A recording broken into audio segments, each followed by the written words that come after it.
Hello, everyone. Good evening. Good evening, everyone. Thank you for joining. Happy to receive all of you online. Our speaker is already around. Will soon come in. So while we just prep and wait for others to join so that we can actually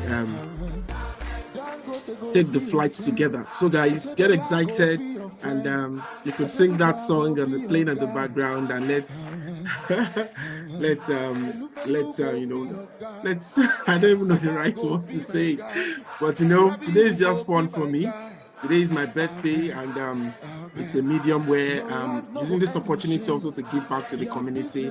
Oh, fantastic. Our speaker is in already. Oh, good evening, sir. Good evening this evening. Yeah, good evening, sir. Thank you for coming on board. So in a few minutes, I think we should just wait for a few of them to join while our growth manager is trying to share the link and do a quick reminder. We'll wait for people to come in so that we can be able to move along. We're really, really grateful to have you on board, sir. Thank you. I know you're a busy person, Most times when we reach out to you for things like this, it's a privilege to always find space in your time to honor those invites. We are excited, and I believe that the community itself is excited to receive you today. They're saying thank you, sir. Thank you for having me. Yeah. So I think we'll just wait about maybe 3 to 5 minutes, let people juggle in, and we'll move from there. All right. If you believe it, say amen. If you believe it, say amen. Amen. Amen. Everything you put your hand go on. Your name go open doors. You self go be a boss. Amen. Amen. Everything you put your hand go on. Your name go open doors. You self go be a boss. Amen. Amen. Sister, where one man receives until where they find begin. One day you go born twins. Amen. Amen. They're not where don't losing job. Landlord come they do like God. One day you go be landlord. Amen. Amen. Good news go locate you. Watch and see it not go take. If you believe it, say amen. No. Amen. Amen. Everything you put your hand go walk. Your name go open doors. You self go be a boss. Amen. Amen. Everything you put your hand go walk. Your name go open doors. You self go be a boss. Amen. Amen.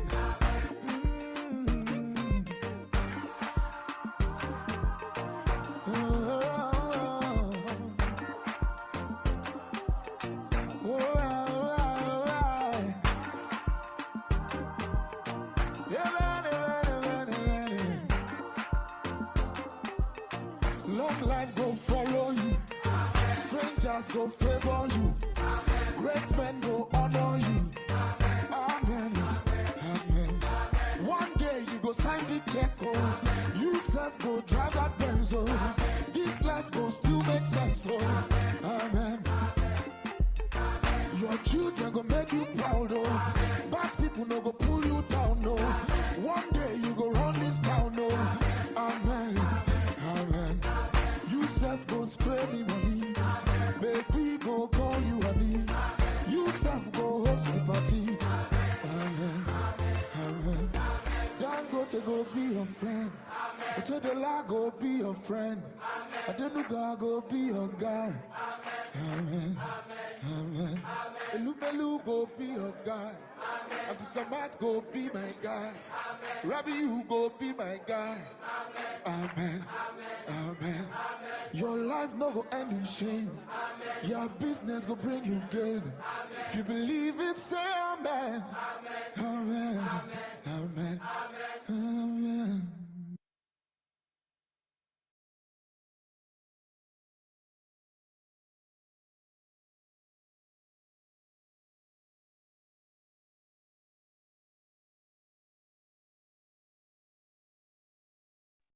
All right.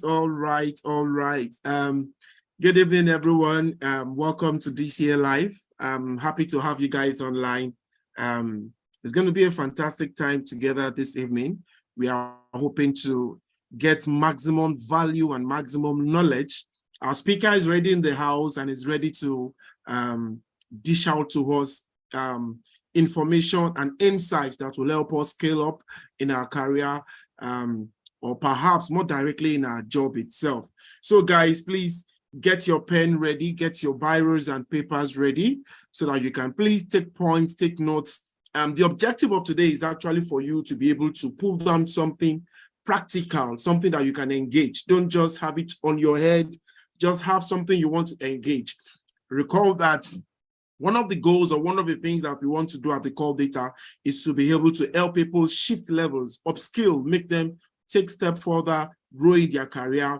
And I believe that everyone on this call, everyone on this live stream is ready to do that. If you are thinking you want to change your career, you are having a kind of struggle trying to move around your role, as the case may be, our speaker is going to attend to you. Even if you have experience and you feel that your CV is not doing what it ought to do, is not pulling the weight it ought to pull, please get set, put your pen and papers down so that you can be able to take information that you can engage. All right, guys, very quickly before our speaker would come in, if you have questions, please do justice to drop them on the chat box while he's talking. He's going to address them. Our admin team are already working. Their eyes are on the chat box. In case you have questions, drop them, we'll see them and respond to them. So just a quick overview before our speaker will come in. Like you see on my screen here, this is the Call Data Analytics, and our motto is upskilling for global relevance. And perhaps somebody might be saying, what is analytics doing with CV? I'll tell you that in a jiffy. There's a community that we have about data, and we have been sharing job posts there. So we discovered that some of them are not applying, some of them are fearful, some of them are thinking, how can I get this job? When they see those job requirements, they are scared of applying, and no, they have the skill to be able to do that. So we felt that this is important for us, that a professional in his field would come and enlighten us and help us to be able to scale up. So just a quick overview about our vision and mission is to prepare people for future opportunities through reskilling, upskilling, mastery at all levels, and to close the gap of people needed in the space of data analytics and data science field. So if you're interested in data analytics or data science, you could let us know. We are here to help you attend to that. But overall, for every job, you need a CV. You need a resume for every job, which is basic. All right, guys. What's the problem the Call Data has been trying to solve all this while? I just need to intimate you of that so that you can have a full understanding of why we are doing what we are doing.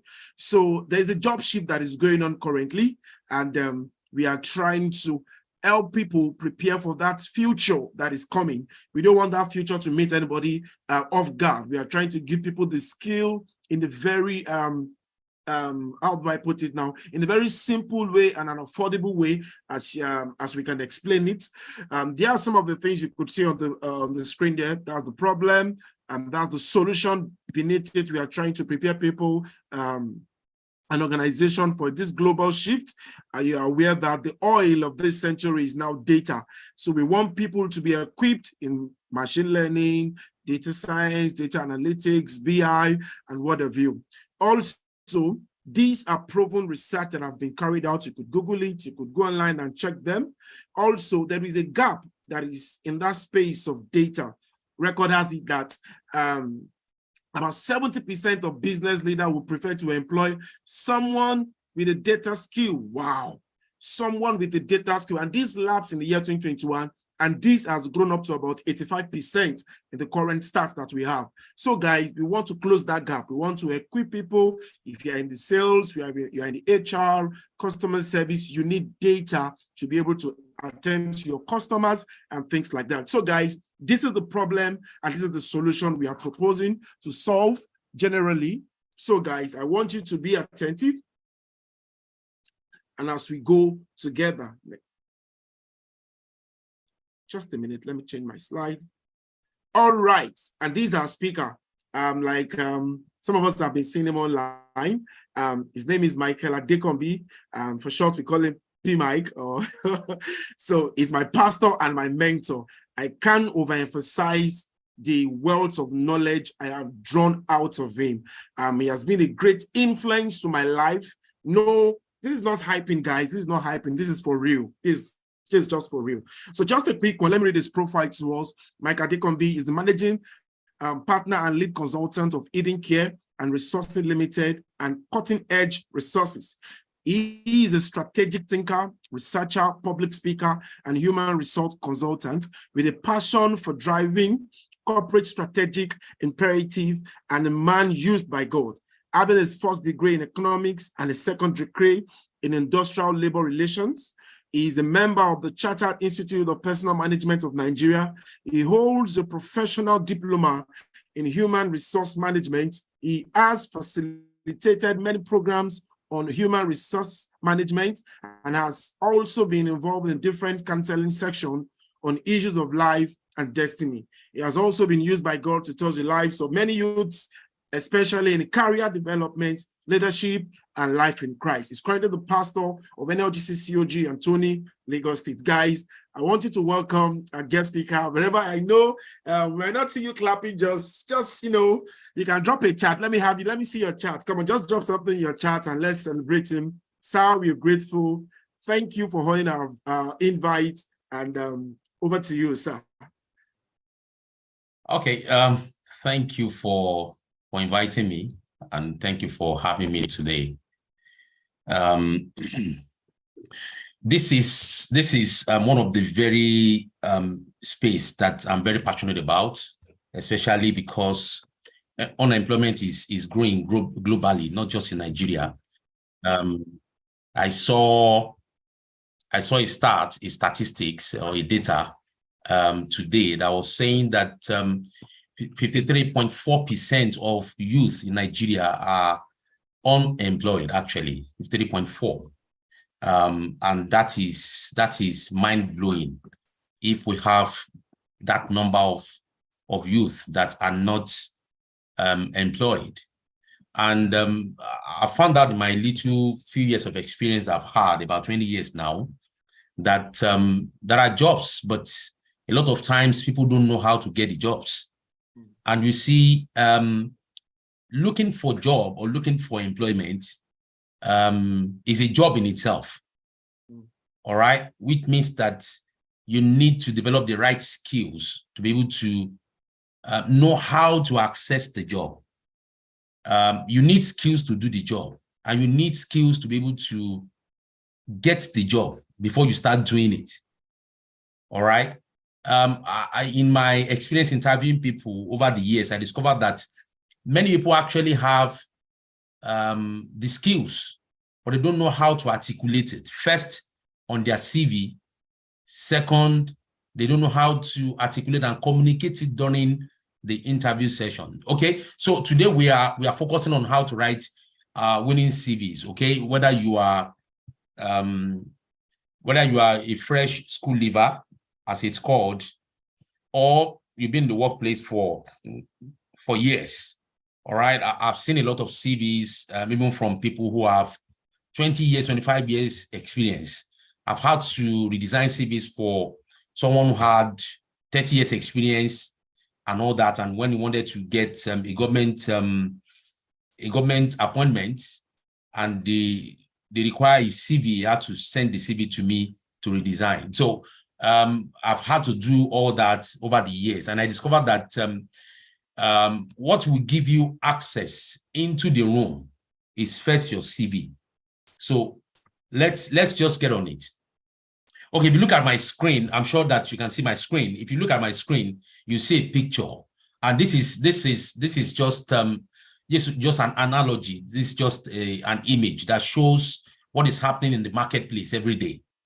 Everybody is saying, hire me. The guy that you can see is holding someone's food. That's the guy looking for a job, in quotes.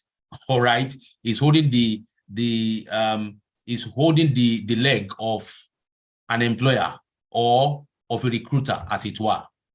Okay, so this is what everybody is saying. Hire me. I can do anything. I can work under pressure. I've heard a lot of that. You know, I've seen it on CVs.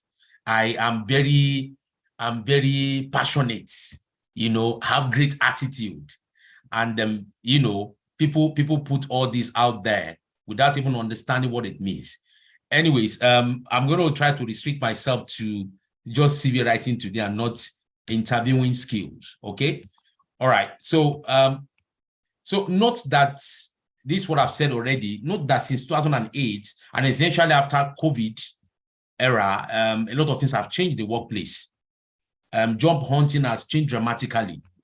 You know, we now have job boards. When we were leaving the university and we're job hunting, some 2000 and 2003, there were no job boards actually. You have to have big folders and you print your physical CV and put it inside them. And then you start going from one place to another in Lagos, you know, submitting to dropping your CV with security guards or with receptionists for able to get to the receptionists, you know, and all that, or look for a cleaner or an office assistant that was sent out. You hang around certain big buildings in Lagos Island and look for an office assistant or something who has been sent on errand, who is trying to enter back into the building and beg him to please just help you drop your CV to whoever is in charge of employment and all that.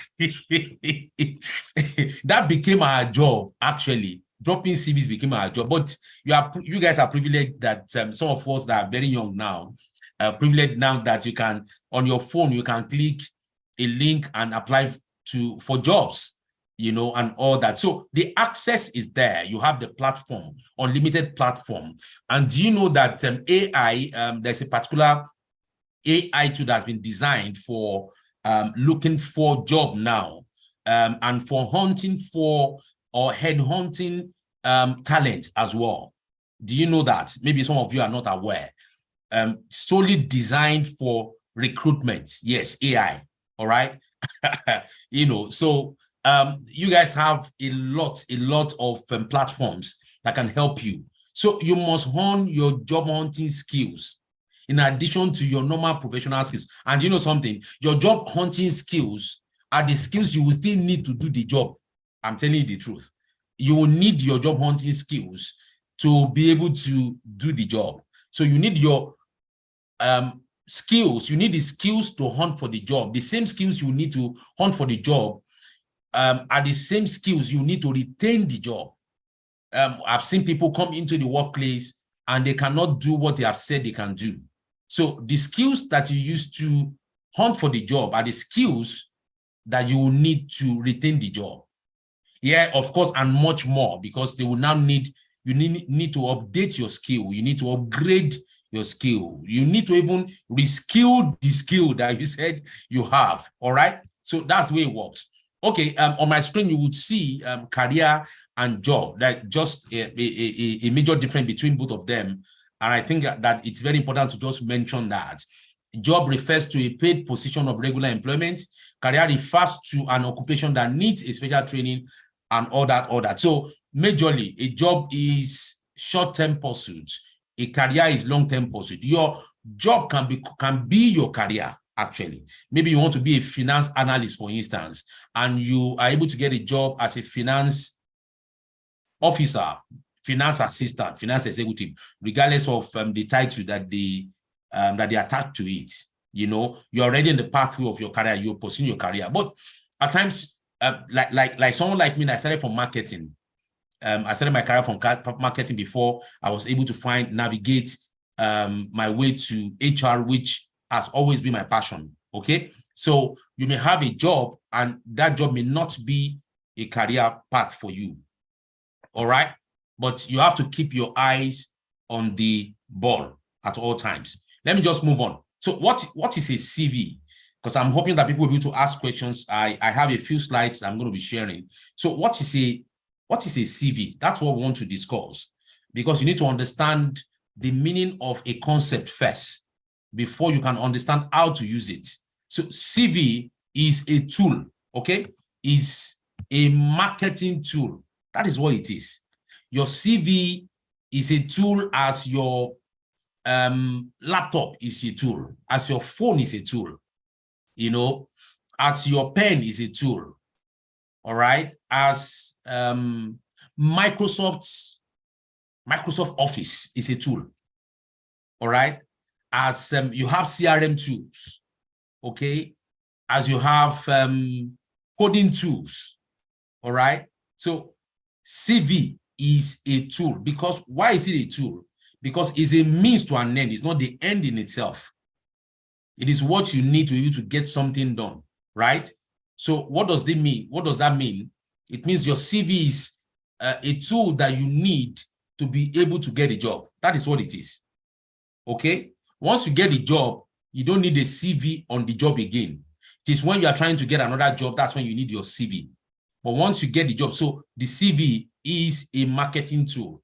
Why should I invite you to come for interview? Why should I invite you? Why should I reach out to you to say, why did you apply for the job? Why should I do a telephone interview?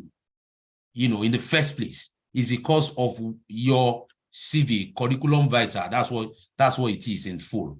Okay. So a CV is simply an advert which helps you to project yourself to potential recruiters and employers. I use the word recruiters and employers deliberately because a recruiter may not necessarily be the employer. For instance, for people like us who are into the business of recruitment, we are recruiters. We will not necessarily be the employers.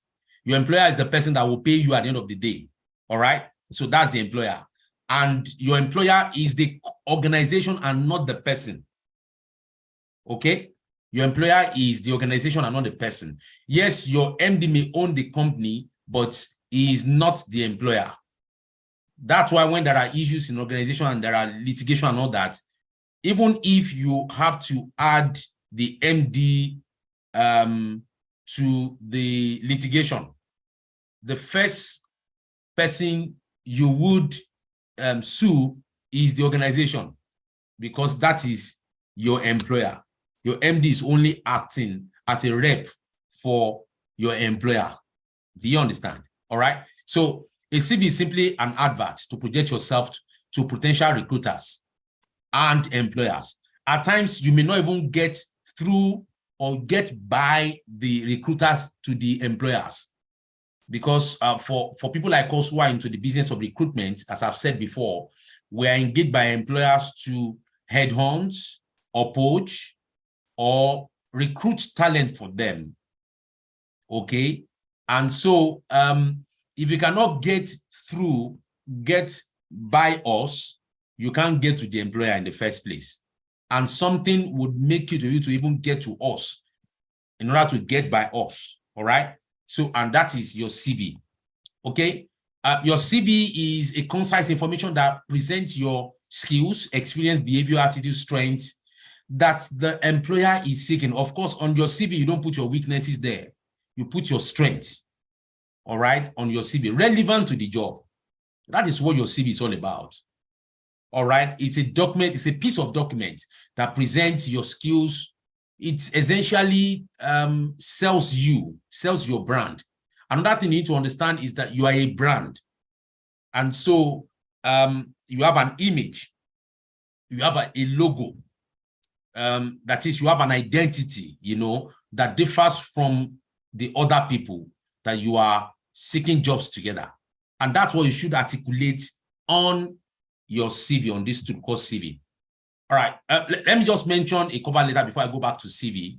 A cover letter, that's the document that accompanies your CV and that highlights your skills and experience, which perhaps are not stated in your CV.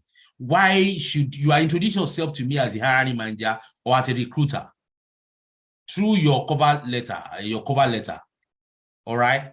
It's essential that when you're applying for a job, except where they say that send only CVs. If they don't tell you to send CVs only, ensure that you have a cover letter. A cover letter does not need to be attached. It can be the body of the email. I've seen a lot of applications where people will just we just send CVs, nothing in the email. Of course, it's delete immediately. It's going to the trash bin immediately. I delete immediately, because why should I open your CV when you cannot, you can't introduce yourself to me in very simple words, via email first, before I will now open the attached document. So, and that's the way it works, except it is specified or it is an instruction that you must not add anything apart from CV. Always ensure that you send an email applying for a job with a cover letter. You don't need to attach it. Just make it the body of your email. You understand? That shows the kind of person that you are. All right? Quickly sell yourself before your CV will even sell you. That's the essence of a cover letter. All right? In the cover letter, you don't need to be talking about I'm from a family of 6. My father is alive. My mother is alive. I have 3 other siblings. I'm the 3rd child. All those things are not necessary on whether your cover letter or your CV and all that, not necessary.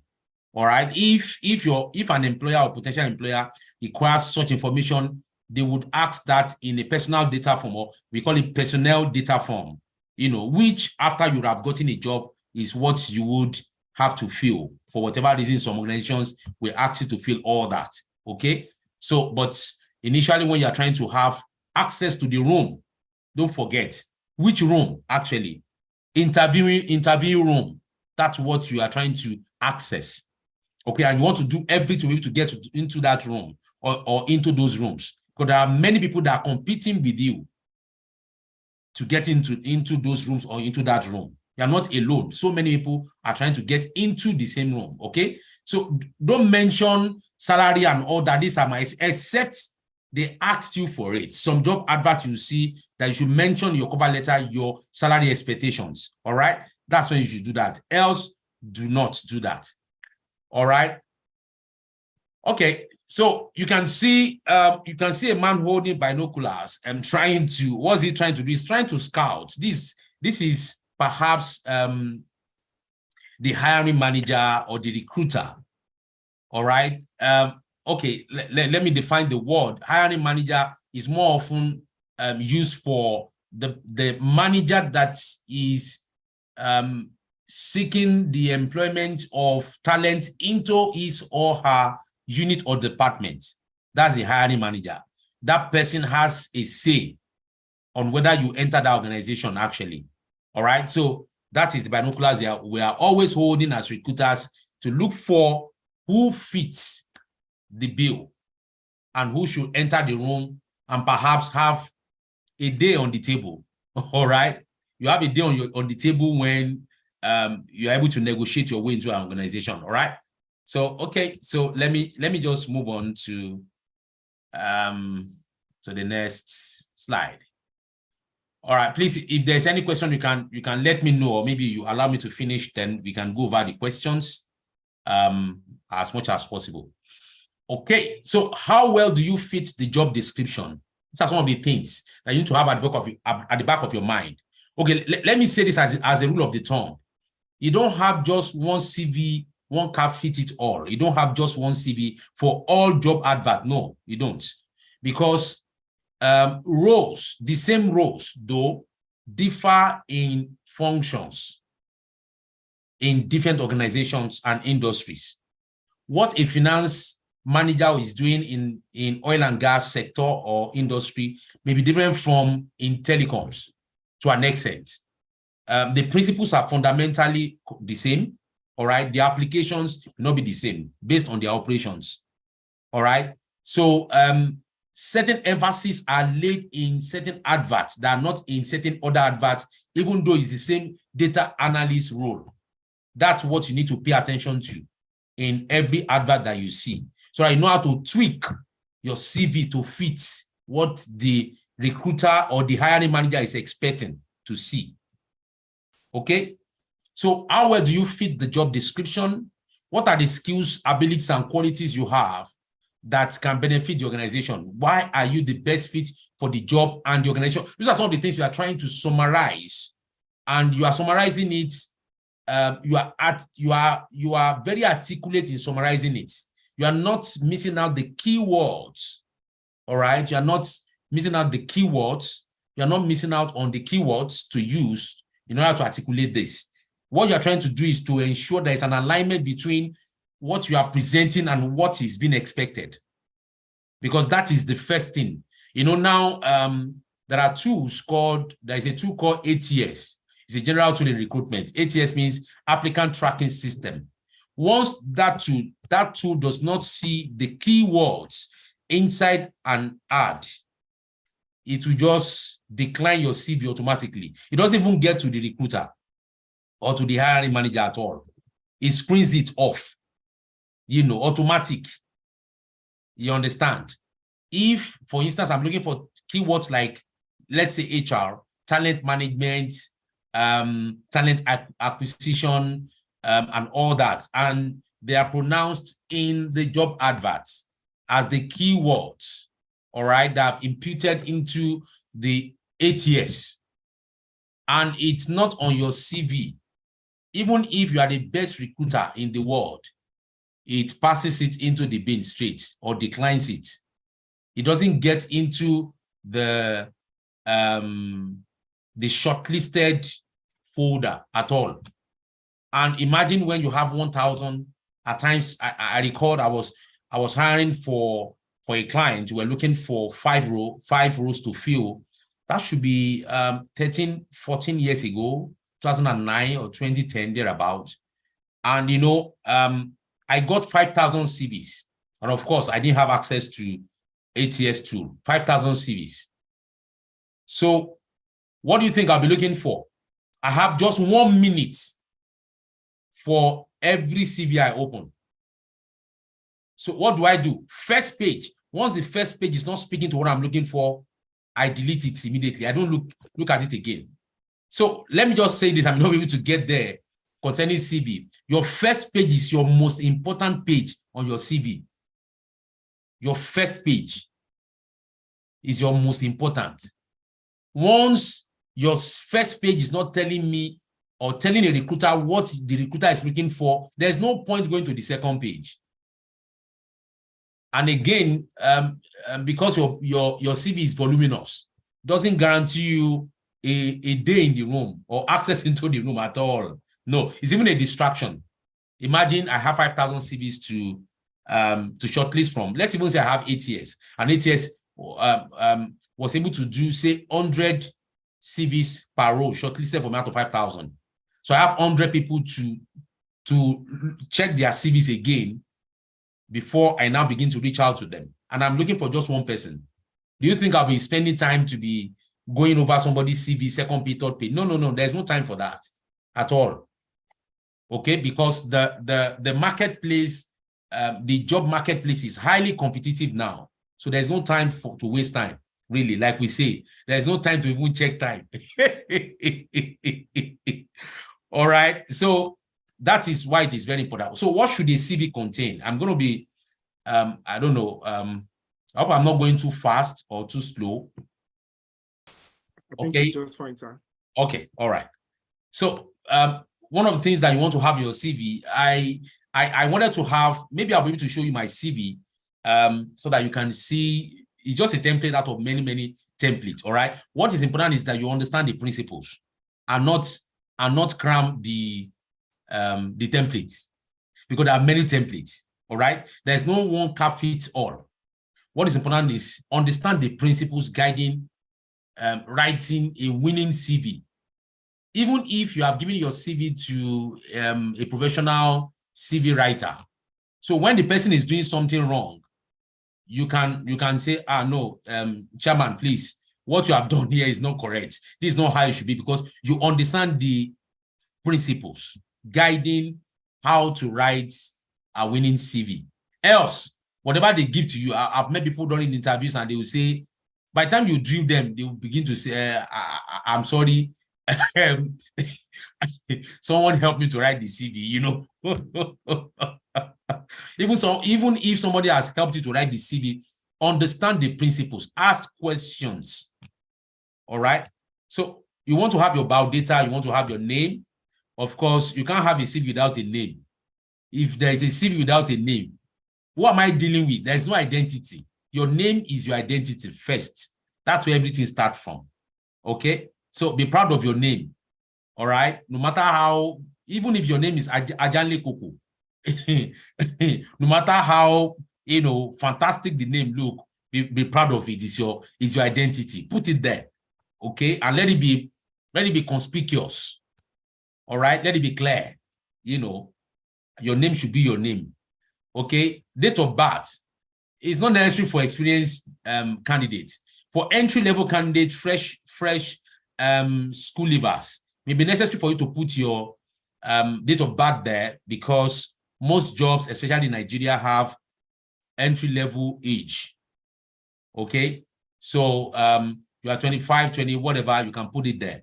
But when you are experienced, you don't need to put your date of birth there. It's not necessary on your CV when you're already an experienced applicant or professional. It's not necessary. You paid your dues. It's not necessary. Okay? To put it there. Of course, because if they need your age for whatever reason, they will ask you. What you want to have is to have, don't forget, an access into the room first. You want to have a day in the room. That is in the interviewing room, right? That's what you want to have. Okay. Marital status. Well, there's been a lot of debate around this, whether it is necessary or not necessary. For me, I think it's optional. I don't think it should be an item on the CV that is important. Though some employers in Nigeria still require it because of certain jobs. They don't want to have a married woman on certain jobs. And the reason is because a married woman will have reasons to take time off to see the kids, maybe in school, to do school runs and all that, and cannot close later than certain time, because you understand what I'm saying. So for instance, for those who hire personal assistant or executive assistant, now you see that they want single male or single ladies, because of the demands of such job roles. Okay, so driving license, yeah, if you have, you can put it there if the job role requires it. That's why I was saying that, for instance, in some of these countries in UK and all that, certain roles, even in HR, if you don't have driver's license, they will not hire you for it. They want somebody who can drive, because most of them operate multi-site office locations. All right. And so they want to be able to navigate. So if they give you a pool car, or because in those countries, they don't, you can hardly see company driver. When you see drivers, they are logistic drivers, delivery drivers. All right. It's in Africa, we have luxury of personal drivers everywhere and all that, but in those countries, in UK and Canada and all that, you must be able to drive. Or you will drive by yourself. So you may have that, because I don't know whether we have people who are joining from outside of Nigeria. That's why I'm including this. Okay, so let's go on. All right, you want to have your contact details. I've been a lot of debate about this. For those who are in the abroad, once you put your city is fine, and you put your postcode, in the abroad, in UK, in Europe, in Canada, and US, postcode works a lot. We have postcode in Nigeria too, but of course, it's not be a front burner, as it were. All right. But once you put your postcode, and once I see your postcode, I can search and know the area or the street where you even live. Okay. Please don't put your contact address on your CV. It's not necessary again, because all over the world there is insecurity, and then writing your home address on your CV is not safe. Nobody will penalize you for that. Lekki, Lagos is simple. Ajah, Lagos, Ajangbadi, Lagos is fine. Songo, Ogun State is fine. All right. Alapere, Ketu, Lagos is fine. All right. Magodo, Lagos is fine. It's just fine. So it's just to have an idea of where you live. For instance, the job role is in Apapa, for instance, and you are in Mowe, and the person has seen Mowe, you don't need to write number 2, Michael Street, of some, that is not necessary. Again, on CV, that's in the past, okay? So just put the town or city where you live. Your phone number needs to be there. Please ensure you always write functional phone numbers. We've called someone before whose wife or whatever picked and was saying, why are you calling my husband? So don't put the phone number of your spouse, if you are married, on your CV, especially if you have a spouse that is on the jealous side, because a female or a male can call you to invite you to a job interview. You don't want the person you don't want the person to prevent you from entering the room, from getting access to the room. I've had to call someone before, and whoever picked the call on his behalf was rude. Honestly, for me, do you think I will reach out to the person again? No, that's the phone number you put there. I'm not going to reach out to the person again because there are other people. All right. You want to have a functional email address. Okay. In this time and age, everybody should have email address. It's free. All right. Your email address is even very important on your CV. Most times, recruiters or potential or prospective employers will reach out to you via email, not even phone calls a lot of times, via email. All right. So we want to have functional email address. Okay. So you want to have education and qualification. So you want to have institution where you had, sorry, let me go back. You want to have your institution, you want to have the course that you studied and the dates. Say 1998 to 2002. That's when I actually did my first degree, 1998. At times you want to show that there is no gap. You want to put January, I resumed January 1998, I still remember very well, and then finished February 2002.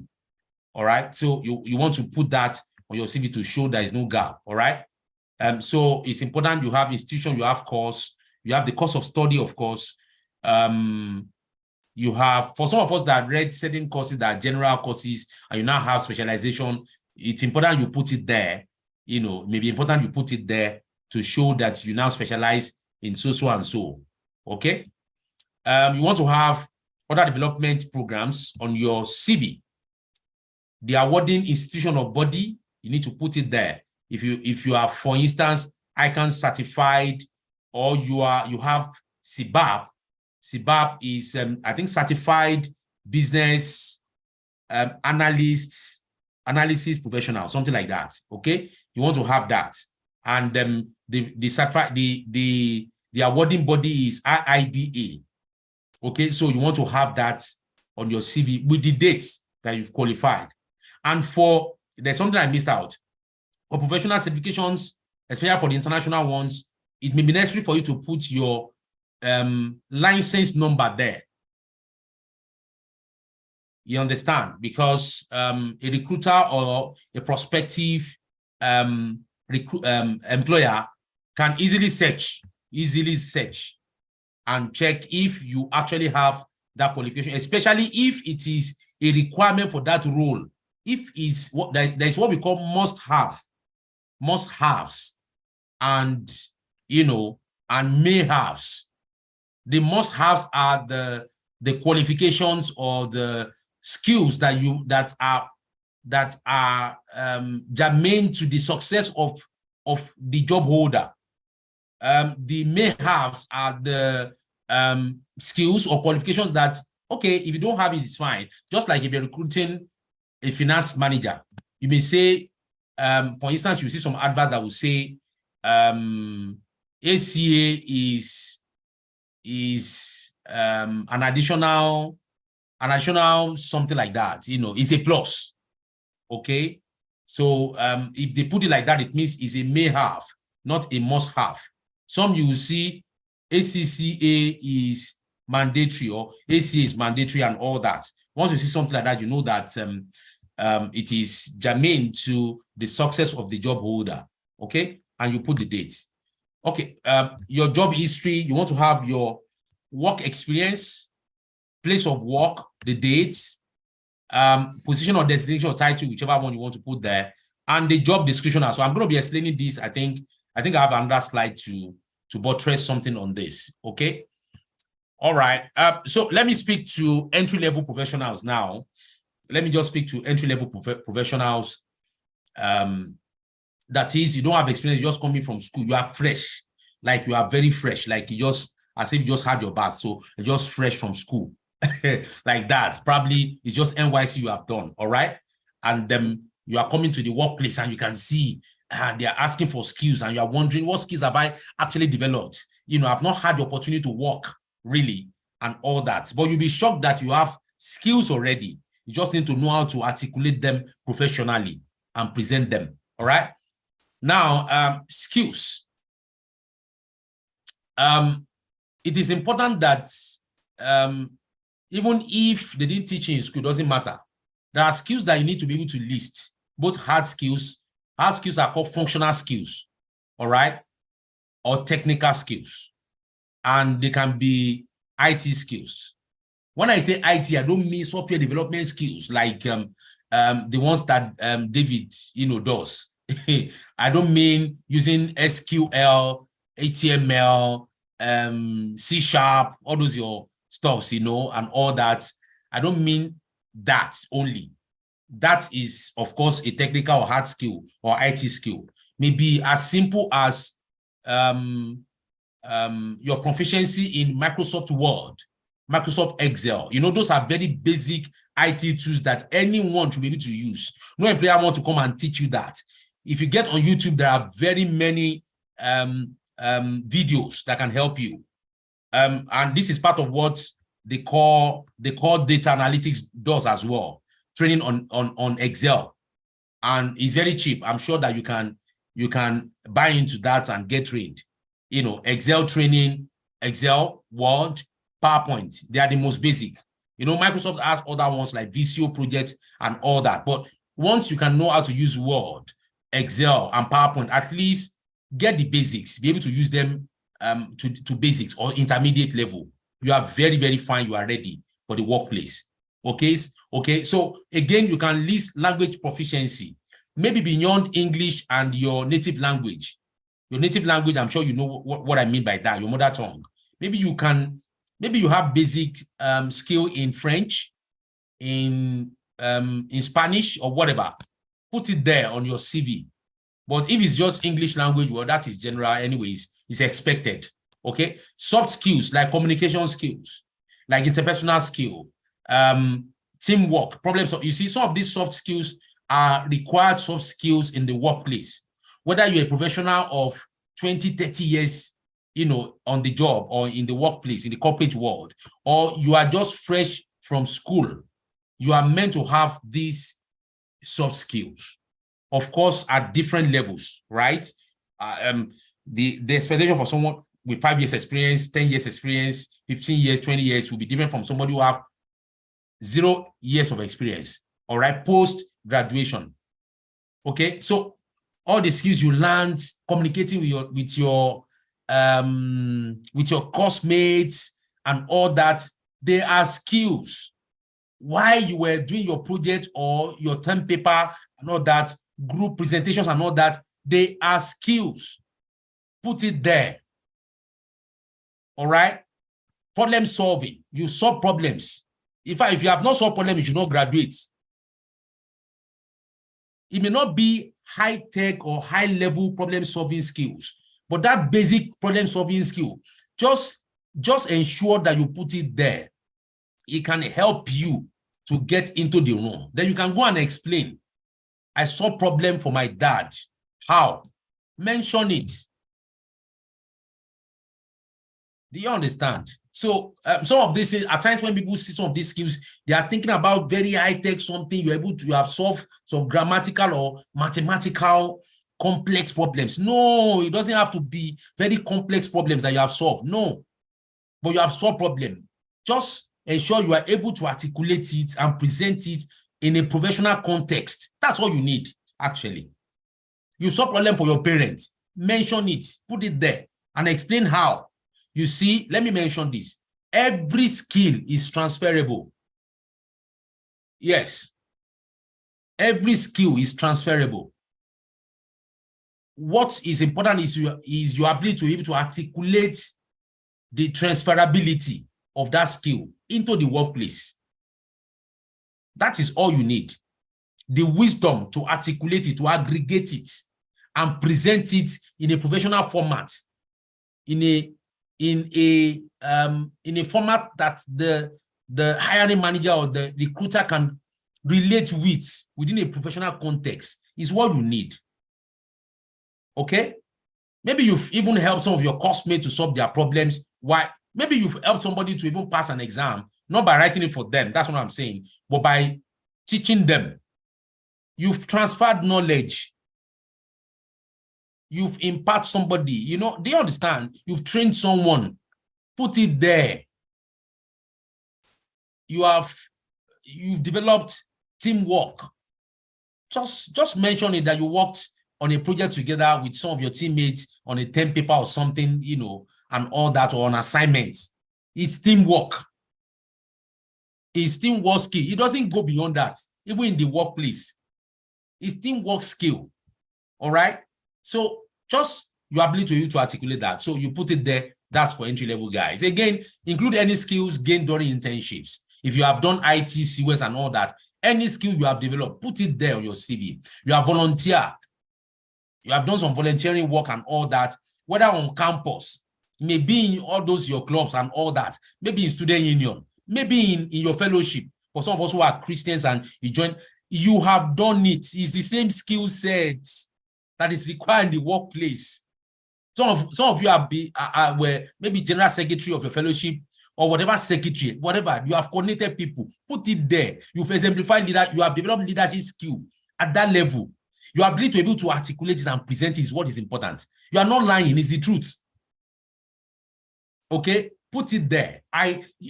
Just think about some of those things and, and then highlight it for the recruiter. And, of course, once you get to the room, then you can now begin to explain how you were able to develop those skills and use them in a professional, and how you will be able to transfer them into the workplace. That's all.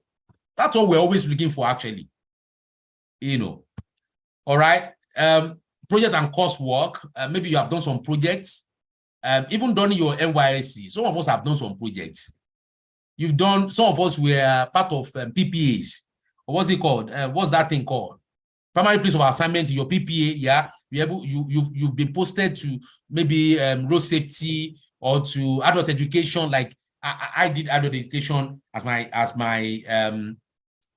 what's it called now? There's this extracurricular activity that we do in NYSC. I can't really remember that again. I know that I did I joined road safety then for safety on the roads and all that.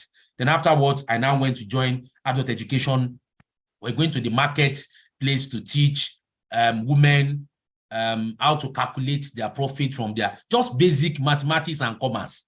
I'm telling you, and I enjoyed it, and I put on my CV when I finished. Then I can still remember as part of what I did. So put it there. Highlight the role, highlight the objectives, the methodologies you used, even in the coursework, your thesis, in your final year.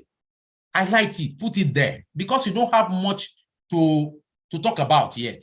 So these are necessary. But once you are experienced, all these things will not even have space on your CV again, because you now have hands-on in the corporate world. All right, outcomes and achievement. What did you achieve by the project? What did you achieve during that NYSC project for that community or for that NCCF? Whatever you're able to achieve, just what you just do is you'll not be quoting, if you're a Christian, you'll not be quoting Bible or Quran, on your CV. What you will quote is you use professional terminologies to present what you have achieved. That's all. And once you get into the room, the recruiter can now begin to ask you more questions about all this achievement that you said you're able to do during your campus, your undergrad time, or during the NYSC time and all that. And that's what we're looking. That's what counts actually. You are able to articulate the transferability of those skills into the. Don't say no, I don't have this skill. No, you have the skills because you don't know. Some of you, do you know something? Some of you have helped your moms in shops. That is a business. That shop is an organization. It's a business. That trading, you've helped her to sell pure water or bottled water, whatever. You've done something. You develop marketing skills there. You've developed communication skills there. You develop interpersonal skills there, because without that, no customer will come and give you money. You need all that. That's what you need to bring into the conversation. Put it on your CV. You've developed this. You're able to solve this. If they say problem solving skill, yes, I used to assist my mom in running her business. When each time I leave the maybe during summer holiday, your long holiday, 2 months, you're always in the shop with your mom. And there are some things that have come up and all that. With your level of education, you're able to help her to solve some problem. Put it there on your CV. It's not that you will put what you did, right? It's the skill that you put there. You want to get to the room. When you get to the room and they ask you, so you're just coming fresh. So where did you gain this experience? Then mention it, articulate it into the corporate world. That's all you need. Present it, make it in a presentable format. That's all. Every skill is transferable, actually. All right. Okay. Internship, volunteering. I think I've talked about all this as well.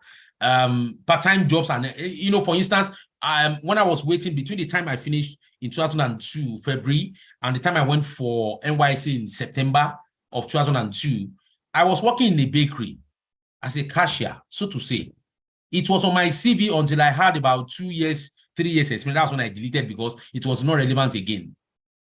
All right, I wrote it there, even though it was I was doing about 2-3 hours every morning in the bakery, and all that. Just trying to coordinate something. I was able to put it in presentable format and all that. That's what is important.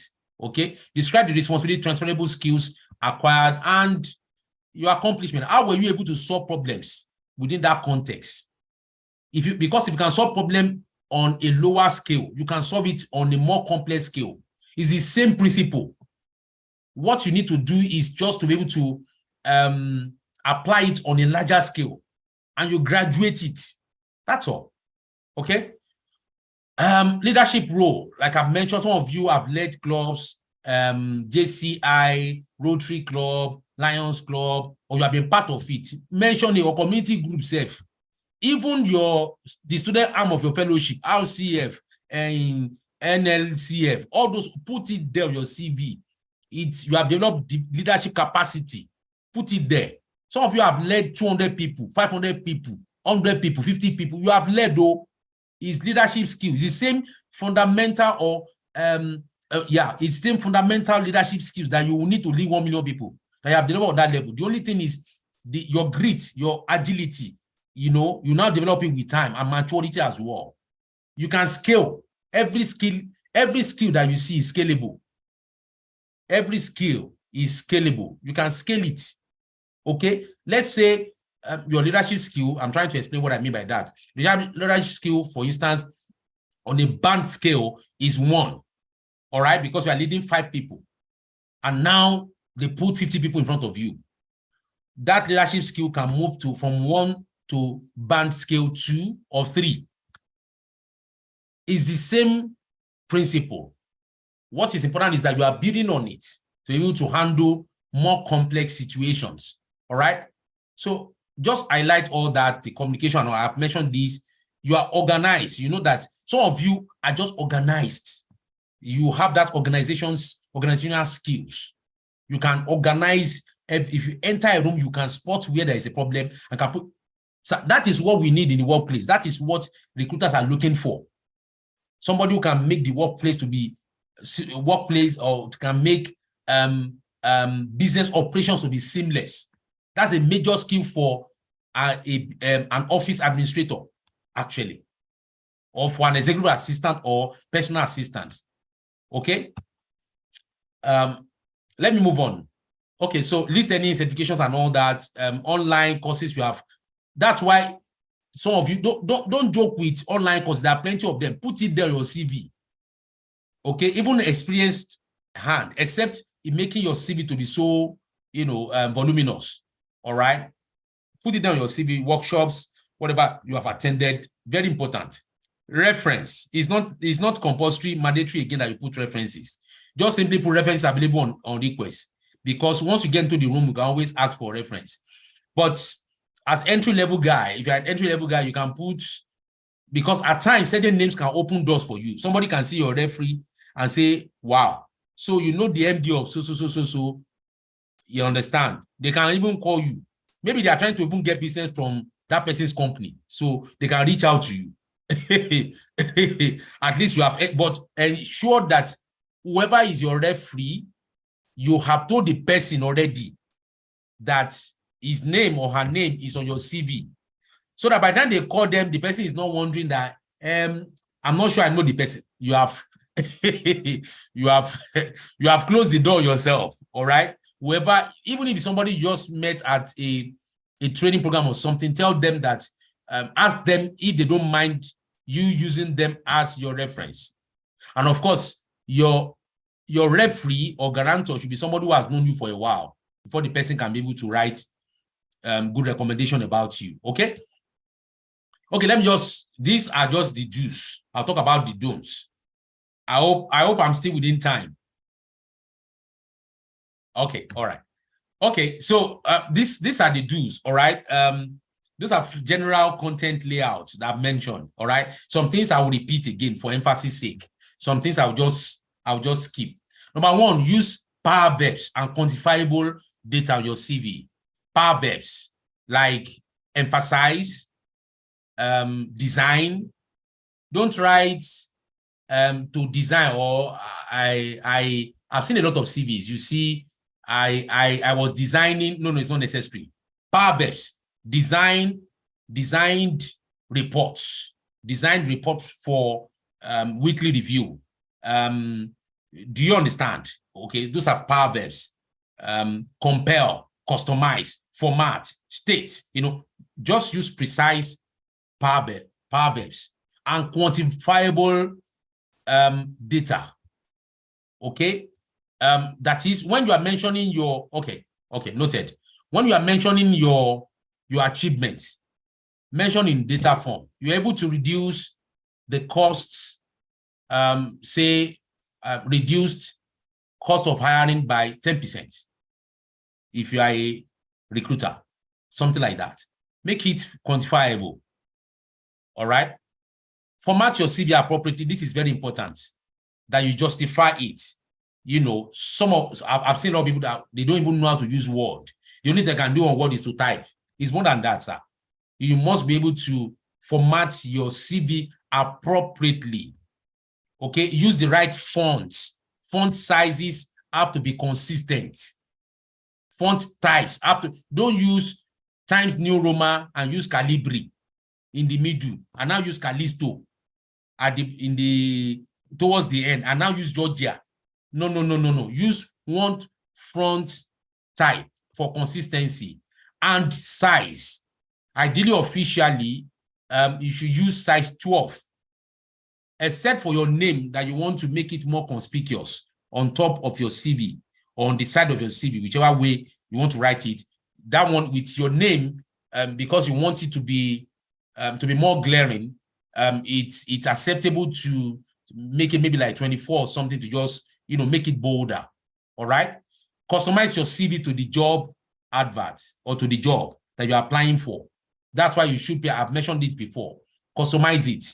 You're not lying. No, we're just looking for the required skills on the job advert, and you are laying emphasis on it on this CV for this particular job role. Because like I said when I started, certain job roles may not have certain skills as major requirements.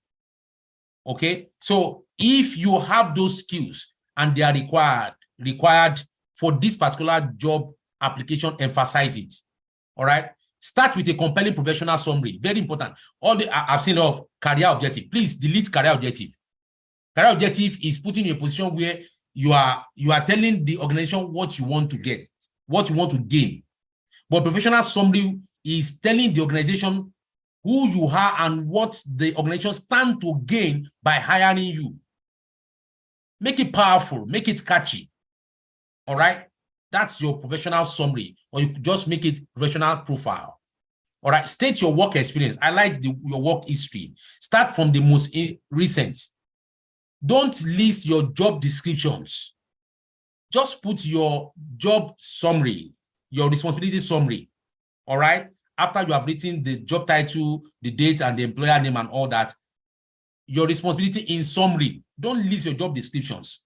What recruiters want to see or hiring managers want to see are your achievements. What did you achieve? Not what did you do. What did you achieve? Okay? That is what is important. Okay, let me move on.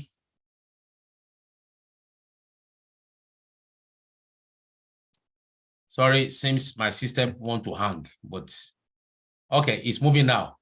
All right, showcase your skills. I want to try to finish this within the next 5 minutes. All right, so showcase your skills. I've said it before, your technical and soft skills, ensure that you showcase it. Emphasize your education. Start from the most recent experience and the most recent education. Showcase your highest degree first. If you have ND before you did your BSc, start with the BSc and not ND. Your most recent qualification is what you showcase.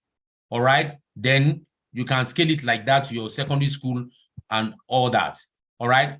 Relevant additional information as professional certifications and other affiliations. Maybe you are part of a professional body that you don't necessarily need to be certified to be part of.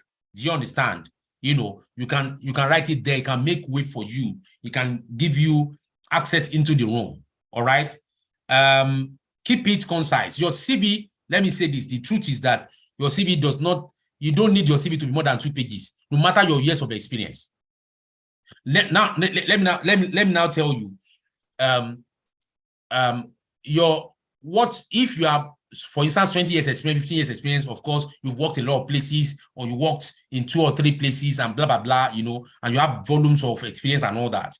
What is important is that your current employer, write your current employer, your most recent employer after the current employer, you know, showcase your achievement and other ones, chronicle them. Just write, just chronicle, you know, because you don't want your CV to be more than 2 pages. Nobody is going to read it because it's not, we are not reading scriptures. All right. We're not reading the book of Psalm 119. That is the longest in the Bible. All right. So you want to keep it concise. All right. So chronicle, say the core data analytics, 2015 to 2017. Just chronicle like that. You know, whatever Michael Limited, just chronicle 2014 to 2015, like that, and put the roles there. So if a hiring manager or whoever requires more information about what you have done in all those other places, they would, you know, ask you. But you will see that during interviews, you are asked questions based on what you are doing currently and what you have done recently, and not what you have done 20 years, 30 years ago. Nobody's interested in that because that is even already rusty. All right. Don't lie or don't lie about your credentials. If you have not completed your BSc, for instance, don't say you have completed it. Just put it in view. Or you can write 2020 to 2024. When a recruiter sees it, he knows that this is an ongoing thing. All right. You can see that, okay, you finish it next year. Do not use jargons or recycled buzzwords. Don't try to, this is not social media document. This is an official document that can give you access into the room or otherwise. You're not trying to do TikTok, all right? So ensure that you keep it very professional. Do not include salary expectation on your CV. I intend to write salary expectation maybe somewhere, except it is required that you put on your CV. Certain organizations will ask you to put your salary expectation on your CV. If they ask you for that, fine. But as a rule of the thumb, it's not necessary. And don't leave gaps in your work history. As much as possible, close the gaps. Even if you were out of job for a while, what were you doing? Self-employed, put it there. you were self-employed, and write out what you were doing and what you were able to achieve within the time you were self-employed. Or you were attending some professional, some people take, we call it IATOs from the workplace. All right, just a time to be able to take time off to develop themselves, you know, to do some trainings and that. Put it there on your CV. Okay. Don't mess up your CV with colors, fancy fonts, and you are trying to impress. You are not applying to a studio. And don't use email addresses like babygirl@yahoo.com, bigboy@gmail.com, Jesus loves you at outlook.com. It's not necessary.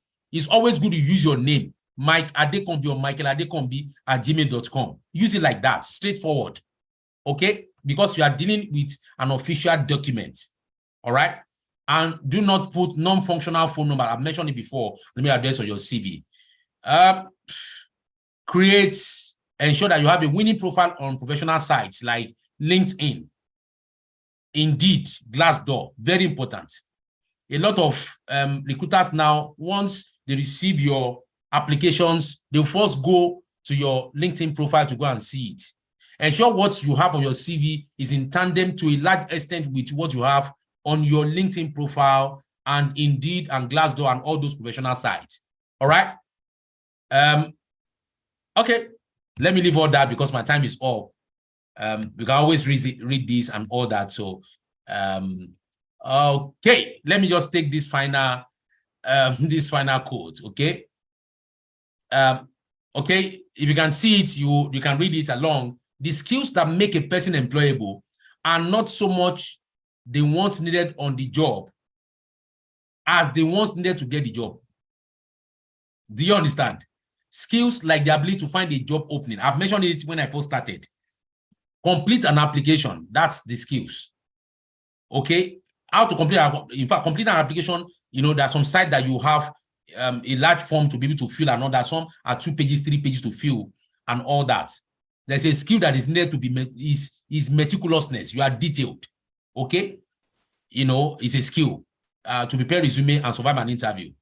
So the ones you need to be able to get the job, as the truth is that they are almost about the same that you need to retain the job. I've said it earlier. That's the summary of this quote. Okay, so knowing is not enough. I like this at all times. Knowing is not enough. We must apply. Willing is not enough. We must do. Thank you, and we can take questions. Wow. Massive. I guess our admin will start working on those that want to take in question. Massive. Thank you very much, sir. Indeed, this was a professional thought. You know, I recalled towards the last time you mentioned about professional summary and career. Some of us are guilty of that, you know, whether we are into the game already. We have all those career summary and things like that. I think that's something for me to work with. And also another keynote for me is the place of your CV. It doesn't have to be much. It doesn't have to be 5, 6. You're not doing research. So keep it concise. That's very valid for me. I want to appreciate you, sir. A lot have been communicated here. Whatever skill that brought you in is that same skill that will keep you in. You need to use power verb. Some of those words are very, very, very important on our CV. Power verb.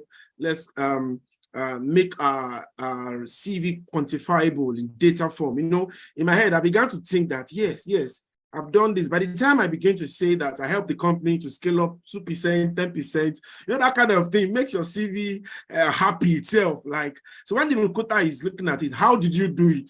Then you dish in and start telling them, I did this, I removed this, and hereby this company scale up. You know, that's very, very interesting. So thank you. Very, very interesting and enlightening. Guys, come on, let's drop our questions in. So, but before those questions start coming in, I want to ask a few questions. Okay. Either on the entry level or guys, just bring them in. We trust that in this PFM we have is going to respond to them very swiftly. So, what about things like people that put hobbies and interests on their CV? How should we say about that? Okay. Hobbies may be necessary for you to put there. But ensure that the hobbies that you are writing there would add value to what you are trying to present. If your hobby is sleeping, I've seen a CV like that, and I'm serious, that the person wrote her hobby as one of her hobbies is sleeping. Yes. Wow. Yes. Wow. That is very irrelevant to the workplace. I don't want to hire an employee that come and be sleeping in the office. If your hobby is traveling, it's fantastic. That can add a lot of value. They can see that, okay, if your hobby is traveling, but of course, be sure that they're going to ask you questions. How many places have you traveled to? If you say it is hobby, it means you love doing it, even if you're not paid for it. That's a hobby. Okay. Yeah. So there are certain hobbies like watching movies. That may not be too relevant to the workplace, really, because a recruiter or a hiring manager may think that you are one of those employees that will be watching Netflix when you're supposed to be working. Actually,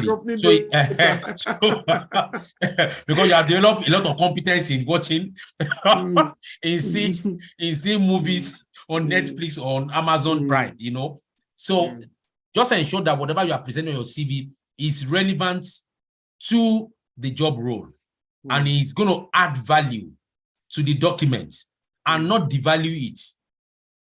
Whatever will be on your CV must be what we add value and not devalue it. Because one word that you put there can devalue it. Okay? So there's nothing bad in it, but it has to be within the context of a professional environment. Yes. Okay, sir. Some questions are coming in already. I guess we have people also joining from outside Nigeria. So they said, what can you explain about CV formats for different countries and roles? Okay. The truth is that once you leave Nigeria and you go to Europe, UK, Canada, there are a lot of different expectations. Okay. I have to learn that as well. All right. And I had to learn that as well when I started traveling and all that. I discovered that certain things that we don't care about in Nigeria, they care about it in some of these countries. Actually, they want to see it on your CV. And there are certain things that are not necessary, that they don't want to see. For instance, like in Nigeria, like I mentioned earlier, things like you are married or not married, it's not their business in these kind of places. All those you see some people, they will write state of origin, local government, hometown. I've seen CVs like that, a lot of them in Nigeria, right? In these countries, it's not necessary. A lot of these are not necessary. So let me advise. If you're in UK, Google it. You will see, if you go on Indeed, for instance, you go on Reeds. There is a site called Reeds, REEDS. You will see a lot of templates. All right.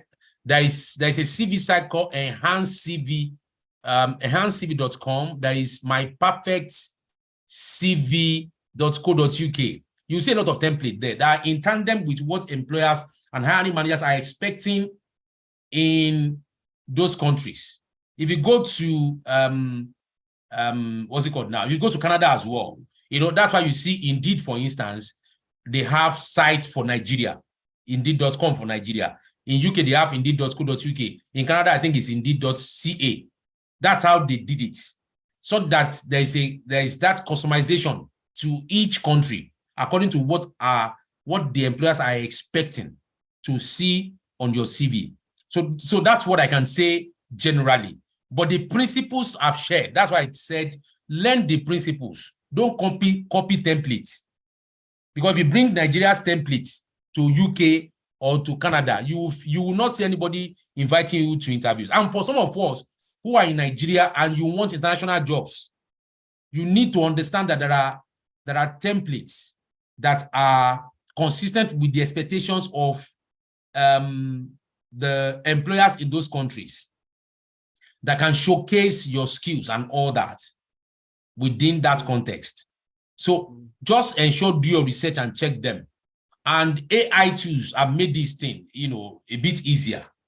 You can ask ChatGPT, for instance, to customize your CV. You paste your CV. There's a way to do it. In fact, I just covered that you need skill to use ChatGPT, to use all these AI tools. Else it will just be there. You don't know how to use it. Or you would, because it is what you query that the guy will respond to. But there's a way to ask it.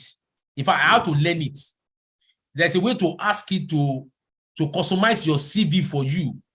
There's a way you ask it to customize your CV for you to fit UK employers' expectation for social role. There's a way you ask it to help you to make your LinkedIn profile presentable, or for it to become very professional. Do you understand? There's a way you type in your query, and it would bring out, you'll be shocked, and it will customize it to you. So that is what is modern, no matter the country you are in the world. Else, just the dropping CV, apply for this, apply for that, they will not call you. All right. Thank you very much. I guess that's very straight to the point. So another question, I think I'll paraphrase is, for someone that's just living NYSC, now this is Nigeria to be direct now. Okay. Someone that is just living NYSC, and maybe in the course of NYSC, the person was able to do some work or something. Can the person include that to be his or work experience on your CV? I don't know if okay. So what you are saying is that someone did something during NYSC, and the person wants to include it on his CV as a work experience. As a work, of course. Now you can. Why not? Yes. What is important is that you are able to show that you actually did what you said you have done. That is what is important. You are not lying. Don't lie. Don't ever lie on your CV. All right. You've done something during your NYSC. Some people, I know one or two people that immediately they finished from the undergrad degree, they were able to get jobs because of their professional skills that they have developed. All right. And then before NYSC, they already started working as professionals in certain organizations. Wow. You put it on your CV. Some of them had to pause to do 1 year NYSC, and they now went back. Wow. And again, some worked in professional organizations during NYSC, not ministries and all that. So it's a work experience, actually. What it means is that you're able to showcase more than somebody who worked probably in one school, in one village. Even the person that worked in one village, in a school, if you are smart and you are able to garner wisdom, you can articulate because you need skills to teach in those villages, actually. You need skills to impart knowledge to students who don't want to go to school, or they force them to come to class. All right? You need persuasive skills in your class. You write it there. At times, I've seen people who schooled in some of those places, who didn't write social place, they had to go and speak to, negotiate with parents to allow their children to come to school. Negotiation skills, sir, you have developed it. Write it there on your CV. What is important is that you're able to articulate the transferability of that skill to the workplace. I've said it, and I can't overemphasize it. All right.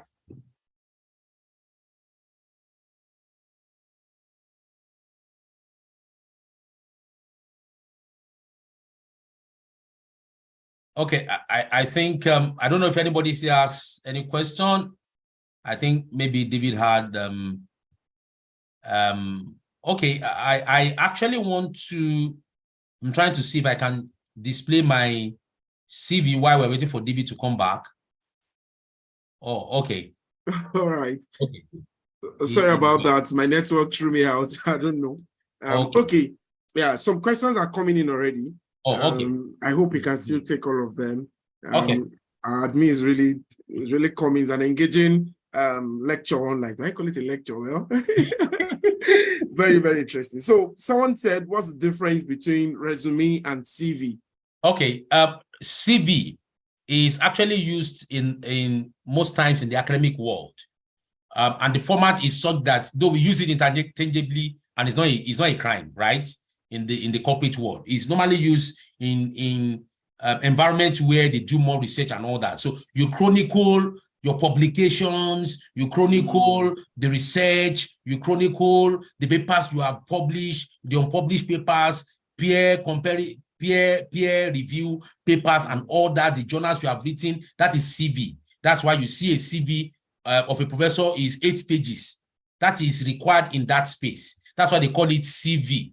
Curriculum vitae is a chronicle of what has been done over time. Okay, why a resume is what we use in the corporate world. Actually, you know, resume is a French word. All right, is a tool that showcases the skills, the experience, the competencies, the knowledge, the academic qualifications, and all that of an applicant. Simple. That's the difference. So usually a resume is short and a CV is long.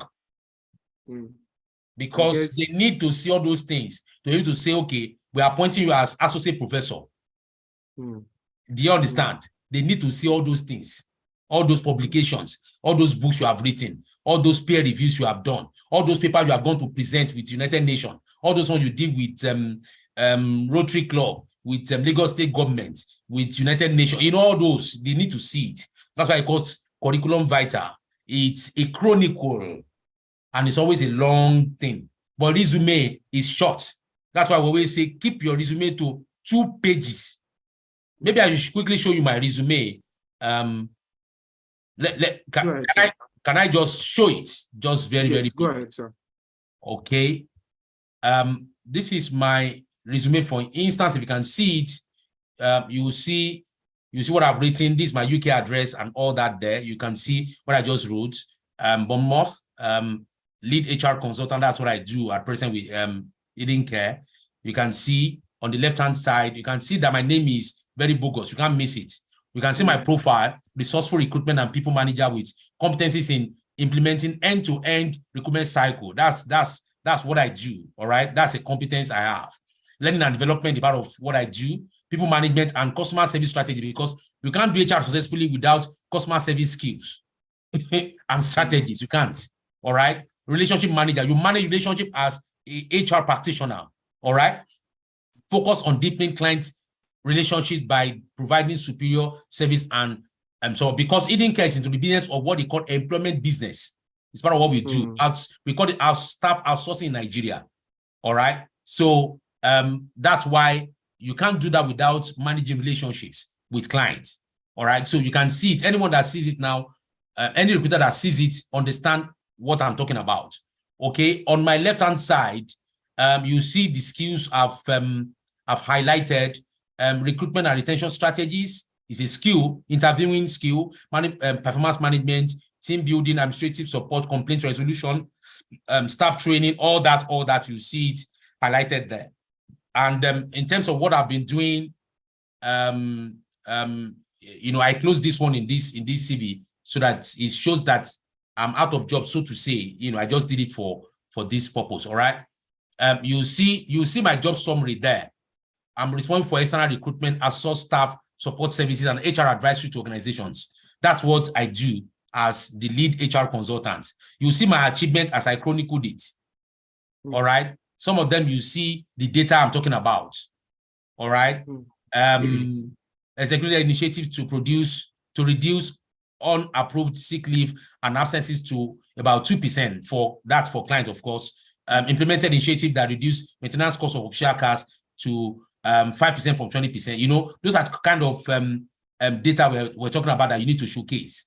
All right. You're able to design talent management strategy that increase retention to 60%. That's my last whatever I've done. Okay. So you can see the power verbs. Promoted, facilitated, because it is past. It has to be past tense. power verbs in past tense, designed, collaborated, recruited and all that, addressed, So you can see recruitment consultants with cutting edge resources. That's when cutting edge used to do recruitment purely, 2009 to 2010, all right? You can see that. And you can see the way I chronicled this. Of course, my experience is beyond this 2010. But if I have to put it there, if I have to put everything there on my CV, it's going to go to 3 pages, and it's not necessary. Nobody's going to be asking me about what I've even done at Cutting Edge as recruitment consultant. They're going to be asking me about what I did in Parex Limited, which is the most recent, and my current, which is Eden Care and Resourcing Limited. All right. And you can see my master's degree and all that, and secondary school. Primary school is not necessary. In fact, in some cases, I just added secondary school just to close the space there. It's not necessary again. I can't go to secondary school without primary school. I can't go to university without secondary school and all that. So it's not necessary again. Nobody's looking for that. Right? So, and it's just 2 pages. Okay, so that's what I'm talking about. Wow. Thank you very much, sir. I guess one of the questions here has been addressed already. The person said, can we publish articles? Okay, can published articles be added in writing CV? I guess that has been addressed. If you're writing a CV, yes, for research and things like that, it can be published. Someone said, do you mean all the skills you mentioned earlier should be in one word or be more explicit, like you explained? If explaining a skill, how can the CV be in 2 pages? So I think maybe what the person is trying to ask is, how I understand. Okay, go ahead, sir. So what you ought to do is enumerate your skills. You saw my CV just now. Just enumerate. You don't need to explain. Just enumerate. I don't need to write all. Write the most striking skills that you have. My skills are more than what I listed there. There are many skills I've gained over about 20 years I've been working, 19 years now. So I can't enumerate everything. But the ones that are striking and the ones that are very key to what I do presently and to any business or job that I want to do within HR space is what I've highlighted. So that's what you should be looking out for. What are the skills that are relevant to what you're applying for? That's what you should write down. Communication, teamwork. Nobody wants a low ranger, a low ranger, within their team. You don't want somebody who is very good but cannot work with others, will cause crisis. No. Teamwork is very key skill. All right. So that is what I've said. Just highlight or enumerate or list. I think that's the simplest word I can use. List your skills, but not all your skills. Put them in bullet points so that they are not muddled up. You don't want anything to be muddled up. You want clarity. Your CV must be concise. It must be free of inappropriateness. Okay? It must be free of errors. That's why I couldn't get there.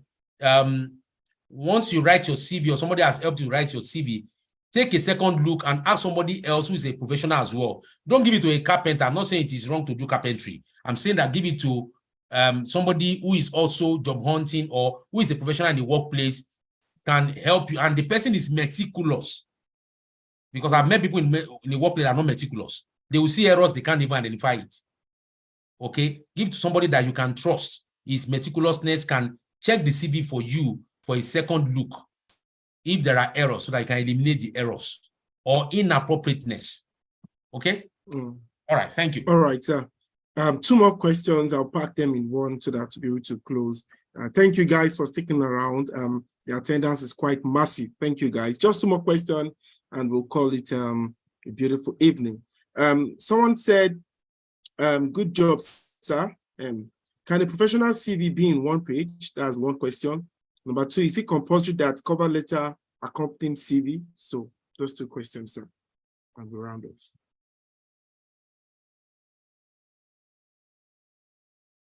Okay, I should go on.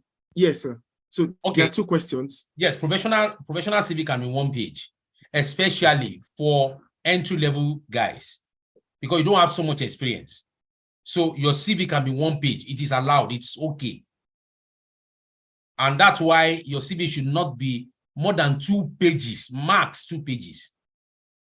Whatever you are writing, except there's an instruction that they want a 3-page CV, but you will discover that even those MNOs, that's multinational oil organizations, or you know, all those multinational organizations, they usually say they want 1-page CV.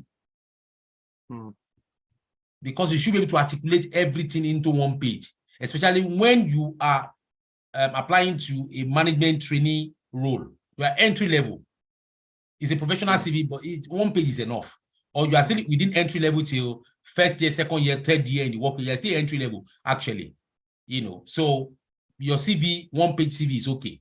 But let's say that, okay, you have achieved so much. It should not be more than 2 pages. Don't forget, you cannot enumerate all your achievements, but you enumerate achievements that are very appropriate to the job you are applying for.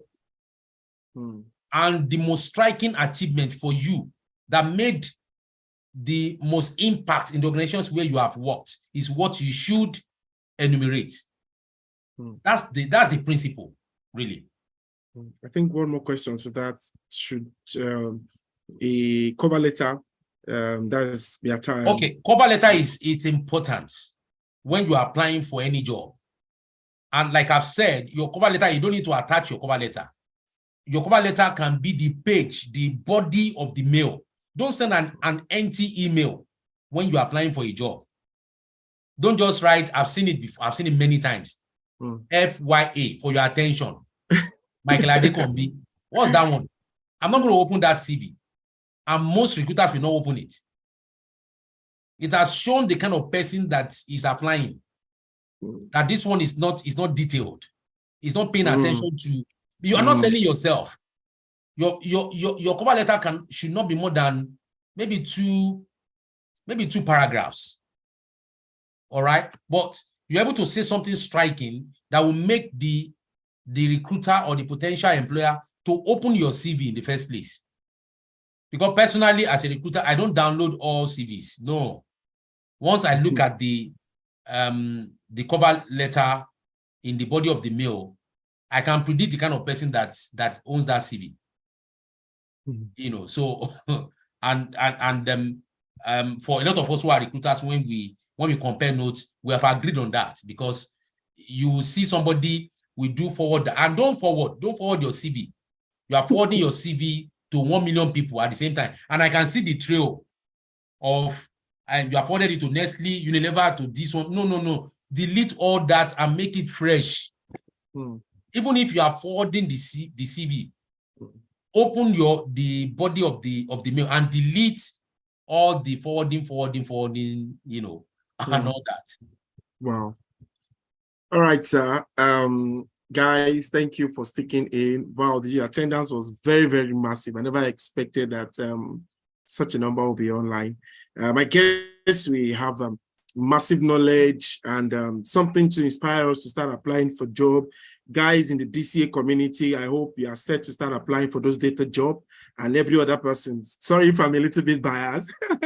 That's my own area. So guys, get set, engage with this knowledge. It's meant for you to practice, use it. Remember, I mentioned that skill that would get you the job is that same skill that will keep you inside that job. So guys, in the chat box, can you please just tell our speaker thank you? Let's just please celebrate him. Give your hearty cheers. Keep dropping your thank you to appreciate him together. On this note, we are saying a very big thank you, sir, for creating out time. I know you are a very busy man, I know. So sometimes when you spare times like this, I really want to appreciate you, sir. Thank you very much. And also, we are saying thank you to your family and for giving us that space to have you for this whooping close to 2 hours now. Yeah, thereabouts. We're saying thank you. And also, before we go, guys, I guess you want to say something, sir? Yeah, thank you for inviting me, and happy birthday to you too. Again, and God bless you. You are doing a great job, and personally, I'm proud of what you're doing.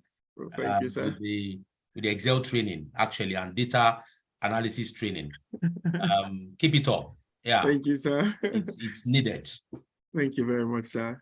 Okay, just before we round off, I just want to show you something. We are going to close in a few minutes. If you can see my slide, this is our speaker. This is just a short bios you have read. And lastly, I want to show you guys this.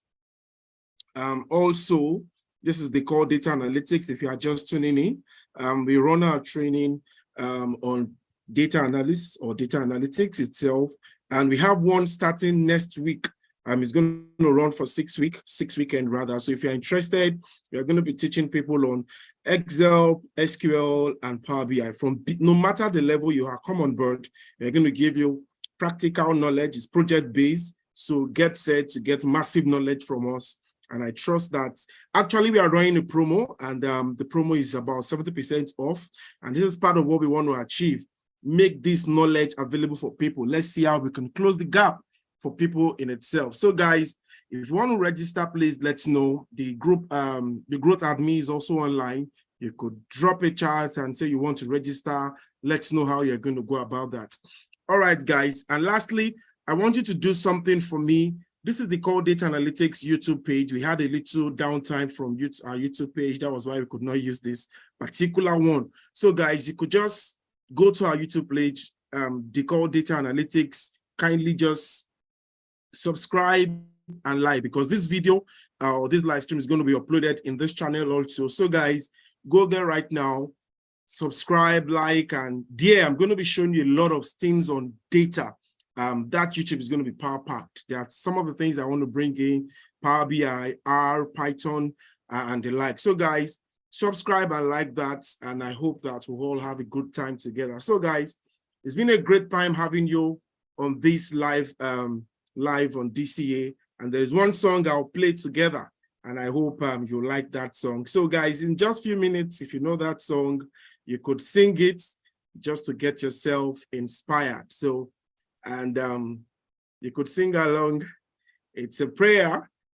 So at your journey in sharing your CV, hunting for your jobs, everything you put your hands on or in will work, and thereby we say amen to that. So guys, if you know that song, you could sing along.